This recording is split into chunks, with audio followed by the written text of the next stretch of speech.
There are many secular scholars today who say, what is going to come of human rights if we no longer hold to the Christian story? Friedrich Nietzsche, he was a secular philosopher from the late 1800s. And he was one of the first to point out and argue that human rights don't come to us from the natural world order.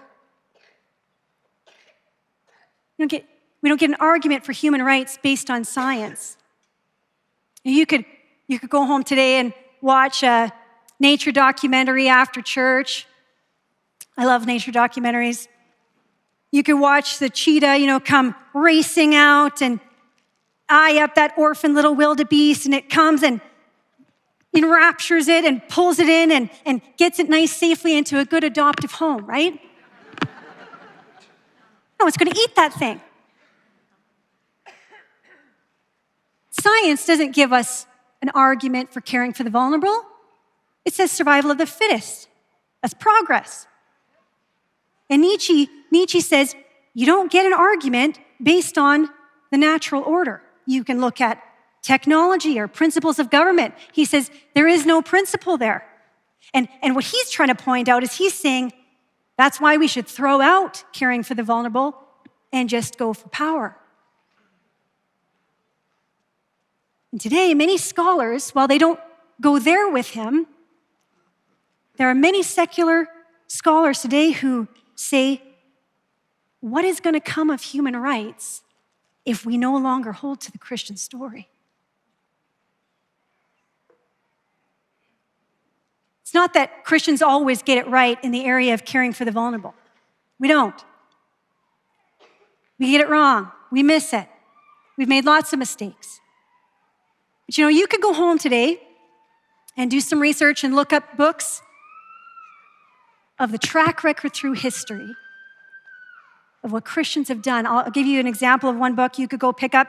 It's a book by a man named Tom Holland, wrote a book called Dominion. And if you were to read that book, you would be staggered by the incomparable history of the Christian church and how it has cared for the vulnerable. Let me just give you a few highlights. For thousands of years, slavery was the norm. It was the common practice. It was the only understood way. Those in power dominate. That's how it seemed to be. And the very first person who ever introduced the concept that might be wrong was a Christian named Gregory of Nyssa. Shortly after Jesus' resurrection, as the church reflected on what the life, death, and resurrection of Jesus meant for living the gospel out in their society, and he wrote and he spoke publicly and he said, slavery is inherently wrong because all people are made in God's image. And they're of incalculable worth.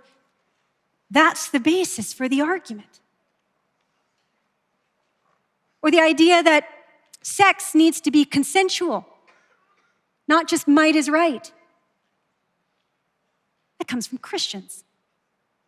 Christians who pushed back and said, no, it's not just men who are created in God's image, women are created in God's image. Their voice matters.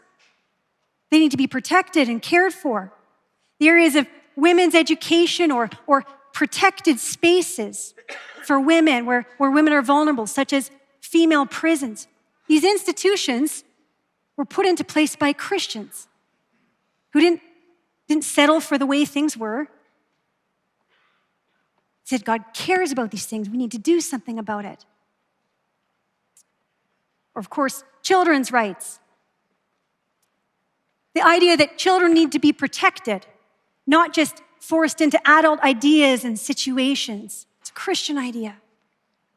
That education should not be just available to all the rich kids out there whose parents can pay, but Christians came along and at great expense to themselves, financially and with their time, they changed society by teaching poor children.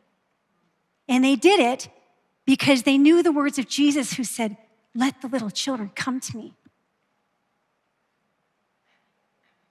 We could talk about hospitals or care of the sick or care for persons with disabilities, such as blindness or deafness, hospice care, all of these institutions were Christians who were deeply engaged in their communities, but they operated by a different ethic because they believed in a God who deeply cared for the welfare of the city. That is why we are to be Christians who continue in that way